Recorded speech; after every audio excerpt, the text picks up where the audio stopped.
با سلام. اینا انواع ریموت کنترله که در سال 92 93 به خاطر ندادن رشوه و فسادی که هومن حسینی درست کرده بود توی خیابان با ماموران دولتی و ماموران رو اخفال کرده بود که من کالای قاچاق میارم، مواد میفروشم. بعدم که موفق نشد گفت کار ناموسی کرده و اینا از طریق شنوده غیر مجازی که انجام میدادن توسط چند نفر از پرسنل نیروی انتظامی که همه باج بگیر ای آقا بودن. بعضی آقا حقوق دریافت میکردن و برای ای آقا کار میکردن. تمام مال اموال ما رو خوابوندن، یه مقدارم از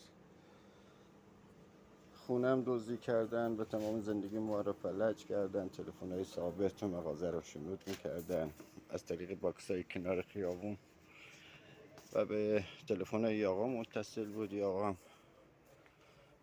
با دریافت اطلاعات مشتری ها برای که اونا از ما خرید نکنن، اونا رو مشوق اینا بود تا جنس رو بخرن پول ندن یا چک بدن دیگه پاس نکنن.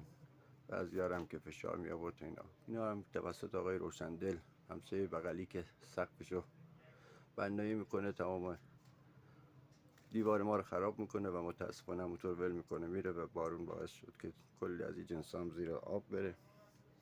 بعضیش هم که توسط آقای هومن حسینی جلوگیری کردن فروش نرفت و کلا اینا رو نگه داشتیم تا اگر خدا بخواد از طریق مراجع قانونی بتونیم حق و حقوقات خودمو بگیرم.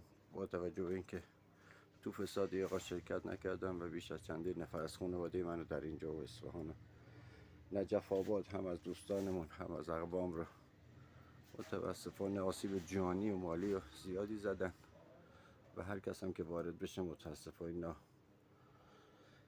با تهدید و رعب و وحشت باعث میشن که اینا دیگه بنده خدایی چی نگن و سکوت کنن.